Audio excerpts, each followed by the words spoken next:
बिस्मिल्लाहिर्रहमानिर्रहीम। अस्सलाम वालेकुम नाज़रीन, आप यूट्यूब चैनल देख रहे हैं। मैं इमरान खान हूँ। इमरान खान साहब का केस लगा मगर कोई कानूनी तरीक़ाकार फॉलो नहीं हुआ।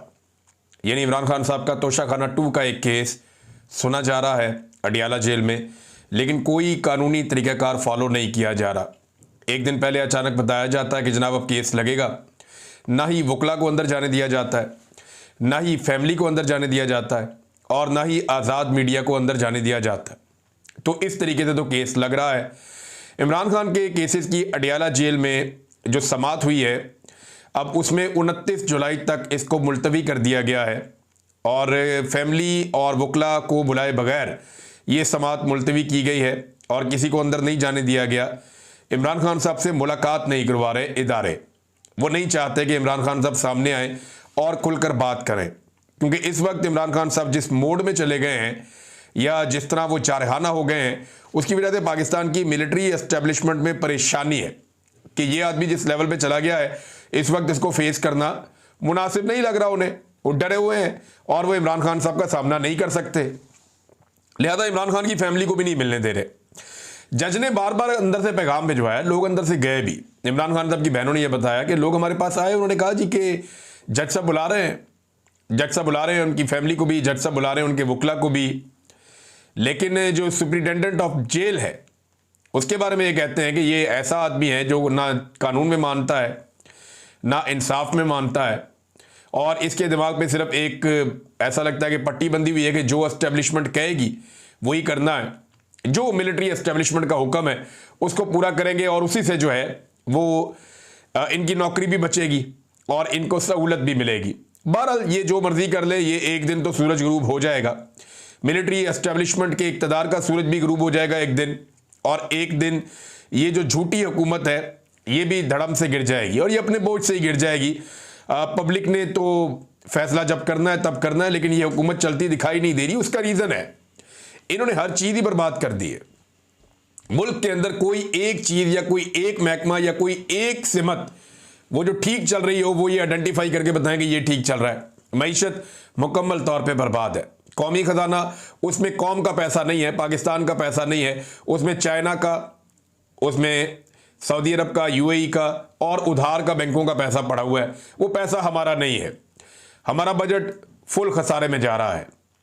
टैक्स कलेक्शन ये सही तरह कर नहीं पा रहे हैं, तो मईशत का तो भट्टा बैठ गया है। गरीब और आम आदमी को इन्होंने वैसे ही कुचल के रख दिया है। यानी ये खाने के तेल के ऊपर जो कुकिंग ऑयल होता है उसके ऊपर 175 रुपए लीटर इजाफी वसूल कर रहे हैं। चीनी के ऊपर फी किलो के हिसाब से 70 80 रुपए की दिहाड़ी ये लोग लगा रहे हैं। पहले 7.5 लाख टन चीनी पाकिस्तान से बाहर भेज दी कि जनाब यहां वाफर है, और साथ ही जब हमने उस वक्त बताया कि यार चीनी कम पड़ जाएगी पाकिस्तान में, मत भेजो बाहर, ये बाद में आपको इंपोर्ट करनी पड़ेगी महंगी, और बाद में महंगी इंपोर्ट कर ली, और इस बीच में अवाम की जेब के ऊपर एक डाका भी डाल दिया। एक किल्लत पैदा की ना, किल्लत पैदा करने के लिए पहले बाहर भिजवा दी, यहां पे किल्लत मसनूई पैदा कर दी, चीनी को महंगा करके बेच दिया, और फिर टैक्सेस की छूट लेकर बाहर से वापस मंगवा ली। इसी तरह यूक्रेन से नाकस गंदुम इन्होंने मंगवाई थी, $1 अरब का, वो भी स्कैंडल था, उसके ऊपर कोई बात ही नहीं करता। और अब एक बड़े हुकूमती ओहदेदार या सबसे बड़ा जो सियासी खानदान पाकिस्तान में बना फिरता है उनका एक बंदा, जनाब उन लोगों ने पैसा लगा दिया क्रिप्टो के अंदर, और जो पैसा लगाया वो अरबों रुपया वो डूब गया। सुनने में जो आ रहा है, पाकिस्तान का नाम भी डुबो रहे हैं, पाकिस्तान का पैसा भी डुबो रहे हैं। और इसहाक डार साहब जो है उनकी हालत तो ये है कि इस वक्त पाकिस्तानी अवाम और पाकिस्तान का मीडिया सब लोग उन पर भड़के हुए। इन लोगों ने कौम को चूना लगाया, कौम को बेवकूफ़ बनाया, बार बार कौम को ये कहते रहे कि मुशर्रफ ने पकड़ के आफिया सदीकी अमेरिका के हवाले की थी, हम लेकर आएंगे। नवाज शरीफ ने कौम को ये चूरन बेचा। अभी 2 दिन पहले शहबाज शरीफ ने मुलाकातें की आफिया सिद्दीकी की बहन के साथ। ये सारे वक्तन फवक्तन परवेज रशीद हो गया या ख्वाजा आसिफ हो गया या यही डार साहब और इनके बाकी लोग हो गए, ये सारे बार बार आफिया सिद्दीकी के लिए आवाज़ उठाते रहे। इरफान सिद्दीकी, लटरम पटरम सब ये कहते रहे कि जनाब हम आफिया सिद्दीकी को अमेरिका से छुड़ा कर लाएंगे। इसके ऊपर उन्होंने पूरा एक नैरेटिव बिल्ड किया हुआ था, पाकिस्तानियों को बेवकूफ़ बना रहे थे, और वहां जाके इसहाक डार ने कोई और स्टेटमेंट दे दिया। ये इन लोगों का कोई दीन ईमान नहीं है। मैं आपको बताता हूं कैसे। ये ना ताजिर लोग, और मैं लॉजिकल बात करूंगा, गुस्से में बात नहीं कर रहा। देखिए, ये जो शरीफ खानदान है या इनके साथ जो जुड़े हुए लोग हैं, इनका कोई दीन ईमान नहीं है।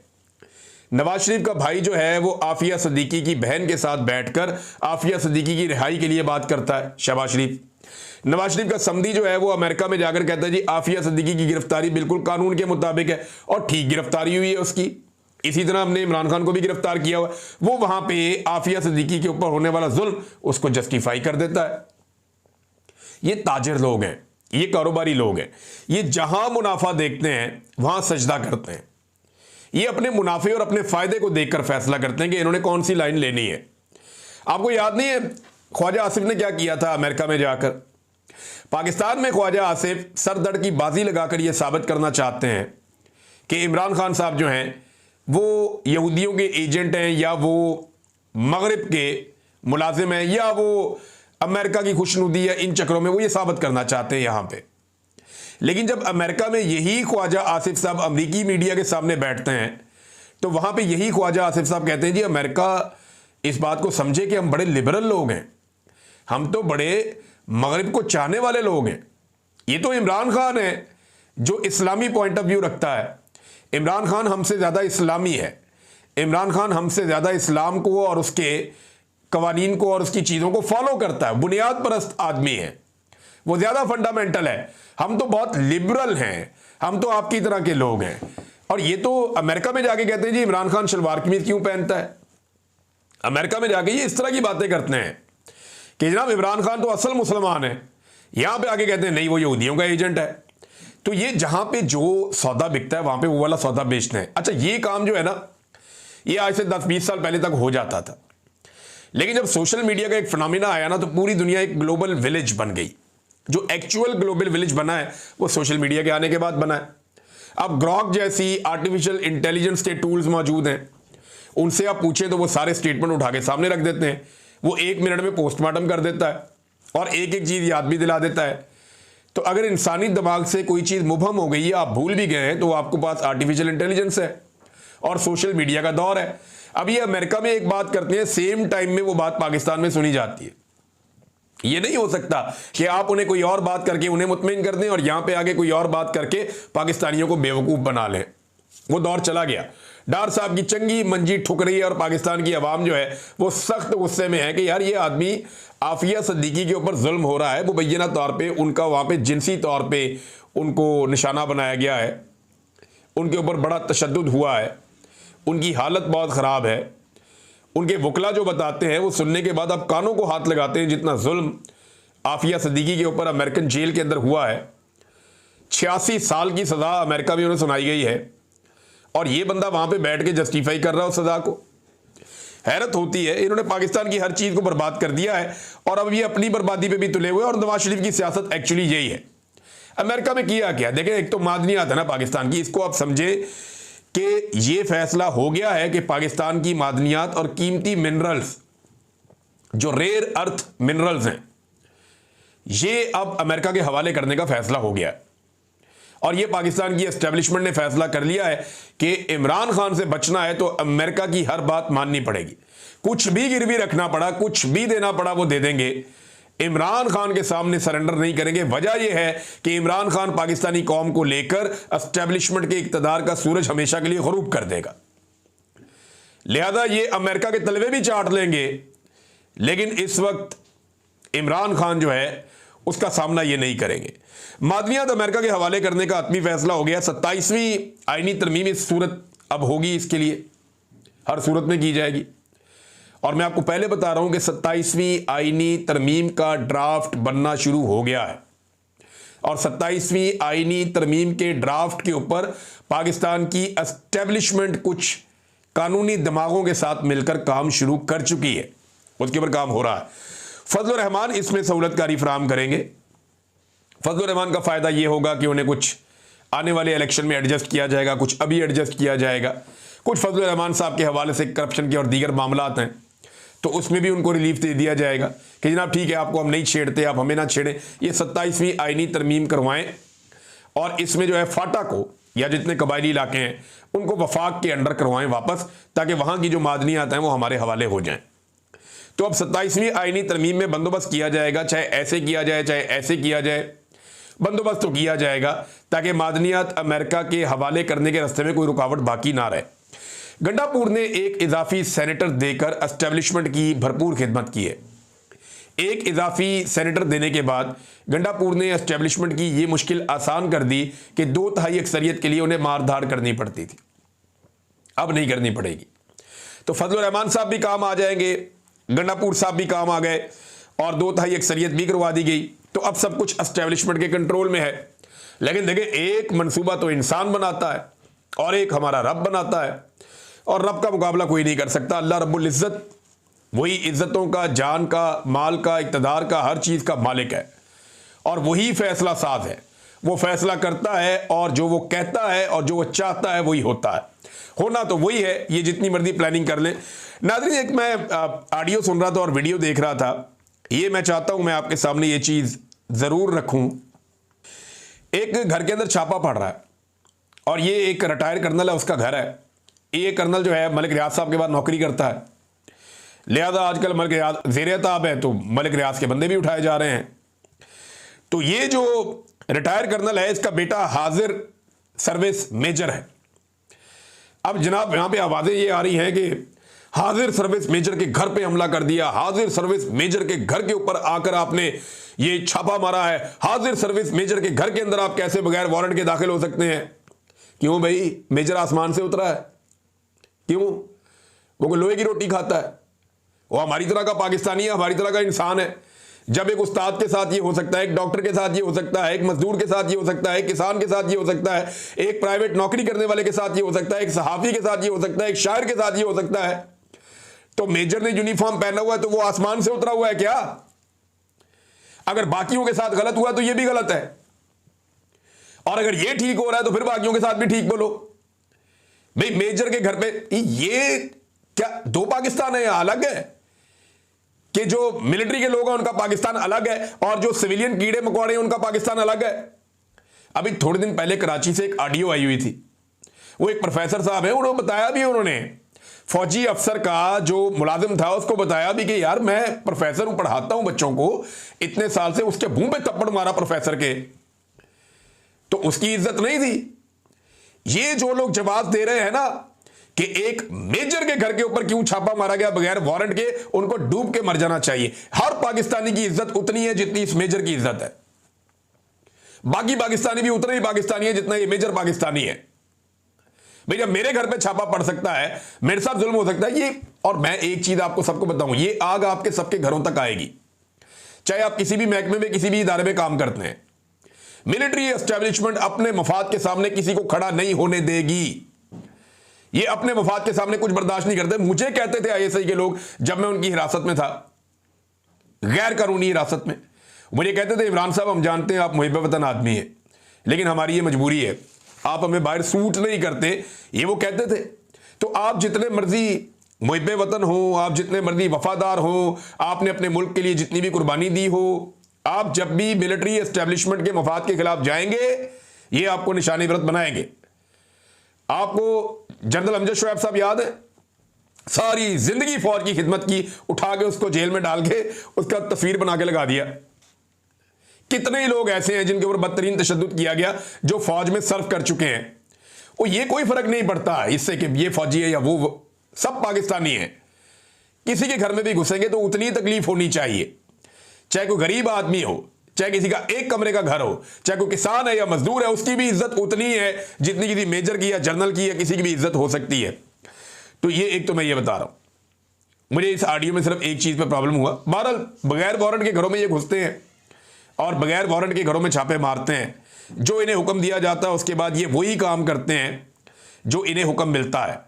और नाज़रीन दूसरी तरफ देखें, जो इस वक्त मौजूदा हुक्मरान है उनकी तरजीहात क्या है, ये आपको मैं एक दिखाता हूं। ये देखें, आसिफ अली जरदारी की सालगिरह है और पूरी कौम को चाहिए कि जरदारी साहब को जाके हैप्पी बर्थडे कह के आएँ, क्योंकि सिंध हुकूमत ने, ये डॉन अखबार है, ये 2-3 और अखबार हैं, ये देखें उर्दू में और अंग्रेज़ी में सारे अखबारात में सिंध हुकूमत की जानिब से पूरे सफ़े के ऊपर आसिफ अली जरदारी साहब को सालगिरह की मुबारकबाद दी गई है कि यानी बड़े अलमबरदार किस्म के बंदे हैं आसिफ अली जरदारी साहब, और पाकिस्तानी अवाम की जानिब से सलाम पेश किया जा रहा है जरदारी साहब को, और सालगिरह मुबारक के पूरे पूरे सफ़े के इश्तिहार छापे जा रहे हैं। ये कौम के पैसों से करोड़ों रुपया खर्च किया जाता है, अरबों रुपया खर्च किया जाता है इन लोगों की ज़ाती तशहीर के ऊपर। भाई अगर आपने इश्तिहार छापना था पूरे सफ़े का तो चंगी भले पैसे हैं पीपल्स पार्टी के पास। पीपल्स पार्टी से ज़्यादा पैसा किसके पास है? मौजे ही मौजे हैं इनकी, तो बेशुमार पैसा है इनके पास। तो भाई पीपल्स पार्टी वालों को चाहिए था अपनी जेब से इश्तिहार छपवा देते, लेकिन सिंध हुकूमत की जानिब से इश्तिहार छपवाएंगे। अवाम के पैसे से आसिफ अली जरदारी को सालगिरह की मुबारकबाद दी जा रही है। अभी आप ट्विटर पे एक पोल करवा लेना कि क्या आप आसिफ अली जरदारी को सालगिरह की मुबारकबाद देना चाहते हैं, तो लोग आपको बता देंगे वो भी सालगिरह तो बच्चों की होती है। आप इतने बड़े आदमी को, वो बूढ़ा आदमी है, अपनी जिंदगी का आखिरी टाइम गुजार रहा है, उसको आप सालगिरह की मुबारकबादें दे रहे हैं, और वो भी अवाम के पैसों से आप दे रहे हैं। अवाम के पैसों से जरदारी साहब की, कायदे आजम की सालगिरह पे तो मुबारकबाद नहीं देते आप, जो बाबा कौम है। अल्लामा इकबाल की सालगिरह पे भी मुबारकबाद ऐसी इतने बड़े बड़े पूरे पूरे सफ़े के इश्तिहारात देना आप, जो शायर मशरिक है। जरदारी साहब की सालगिरह पे सिंध के अवाम के पैसे से मुबारकबाद दी जा रही है, अंदाजा करें आप। और इस पे जो है वो एक प्रोग्राम भी रखा गया, अंग्रेजी रॉक म्यूजिक सुनाकर जो है वो अपने कारकुनों को महसूस करने की कोशिश कर रहे थे। ये हालात हैं इनके। और नाज़रीन, अनीस सत्ती, आपको ये नाम याद होगा अनीस सत्ती का। ये शख्स 8 माह पहले ये नौजवान शहीद हो गया था और इसे गोली मारी गई थी डी चौक में। मुझे अच्छी तरह इसके वालिद की आंखें याद हैं, यानी वो आप, मैं जब भी कभी तस्वीर देखता हूं मुझे बड़ी तकलीफ होती है, बड़ी तकलीफ होती है वो आंखों की तस्वीर देखकर कि उसकी आंखों में इतना दर्द और इतनी तकलीफ थी। जो सत्ती साहब इनके वालिद हैं अनीस सत्ती के, मुझे बड़ी तकलीफ होती है वो तस्वीर देखकर। आज वो बंदा जो उसको वहां शहीद किया गया था सिक्योरिटी फोर्सेज की जानिब से गोली मारकर, पता चला जी उसके खिलाफ मुकदमा दर्ज कर दिया गया कि इसने वॉल चॉकिंग की है। कैसा घटिया और बेहुदा निज़ाम है पाकिस्तान में कि इन्हें इस बात की समझ नहीं है कि ये पहले इंसानों को कत्ल करते हैं, फिर उनकी लाशों की तजलील करते हैं। ये नाज़रीन पाकिस्तान में हो रहा है। और अदालतें इंसाफ कहां दे रही हैं? ज़रा अदालतों का इंसाफ भी आप चेक कर लीजिए कि ये नईम हैदर पंजूता साहब ने एक इंफॉर्मेशन शेयर की है, बड़ी इंटरेस्टिंग है, कि आज रात के 2 बजे तक फैसलाबाद में 9 मई का ट्रायल चलता रहा। जज साहब को कहा गया कि जल्दी ट्रायल खत्म करके अपोजिशन लीडरान शिबली फराज, उमर अयूब, हामिद रजा और दीगर को सजा दें ताकि उनको गिरफ्तार करके वहां इलेक्शन करवा के अपनी सीटें बढ़ाई जाएं। जज साहब, काश आप कोई ऐसी हदायत असल दहशतगर्दों के मुकदमों में भी ले लेते और उस पर अमल करते। गरीब के लिए भी रात तक समाअत होती, असल चोरों, डाकुओं, मुल्क के लुटेरों के लिए भी इस वक्त तक अदालत चलती। कानून तो खत्म था लेकिन इखलाकियात भी खत्म है। ये नईम हैदर पंजूता साहब ने इंकशाफ किया कि जनाब आधी आधी रात अदालत लगी हुई हैं और आधी आधी रात को जो है वो फैसले सुनाए जा रहे हैं, आधी आधी रात को जो है वो ट्रायल चलाए जा रहे हैं। और ये हो क्यों रहा है? क्योंकि पाकिस्तान की मिलिट्री एस्टेब्लिशमेंट ये चाहती है कि जिस पॉलिटिकल पार्टी को वो पिछले 2-3 साल में पूरी तरह नहीं कुचल सके, उसको अब अदालतों के जरिए से बलडोज किया जाए और अदालतों के जरिए से कुचला जाए। ताकत से इन्होंने कुचलने की कोशिश की, इनसे नहीं हुआ। सियासी इन्होंने खेल खेला, इनसे नहीं हुआ। ब्यूरोक्रेसी से, बेशुमार चीजों से, मीडिया से कुचलने की कोशिश की, नहीं हुआ। सोशल मीडिया और मीडिया पे बहुत पैसा खर्च किया, इनसे नहीं हुआ। अब ये अदालतों के जरिए से पूरी तरह कुचलने की कोशिश कर रहे हैं, तो करके देख लें। अगर ये फार्मूला भी आपका नाकाम हो गया ना, तो अवाम के पास सिर्फ एक ही फार्मूला है। जिस दिन अवाम ने डंडा उठाया या जिस दिन अवाम सड़कों पे आ गई, तो इनको छुपने के लिए जगह भी नहीं मिलेगी, इनको चिल्लाने के लिए जगह भी नहीं मिलेगी, इनको अपने दर्द और दुख सुनाने के लिए भी जगह नहीं मिलेगी। अवाम इनका किबला चंद घंटों में दुरुस्त कर देगी, इनकी तबीयत साफ कर देगी अवाम, जिस दिन पाकिस्तान की अवाम खड़ी हो गई। क्योंकि पाकिस्तान की अवाम ने एक दिन आएगा कि इन माफियाज को लगाम डालनी है। आज डाल दें, 10 साल के बाद डाल दें, जब दिल करे तब डाल दें, लेकिन ये होना है। और ये लिखी बड़ी बात है, इसको आप महफूज करके रख लें कि एक दिन आएगा कि पाकिस्तान की मिलिट्री एस्टेब्लिशमेंट सियासत से तौबा करेगी और सिर्फ अपने आईनी हद तक महदूद हो जाएगी। ये होगा एक दिन, और ये पाकिस्तानी अवाम ही करेगी। और किसी का करने का इरादा एज सच नहीं है। नाज़रीन, अब तक के लिए इतना ही। अपना ख्याल रखिएगा, अपने इस चैनल का भी। अल्लाह हाफिज़।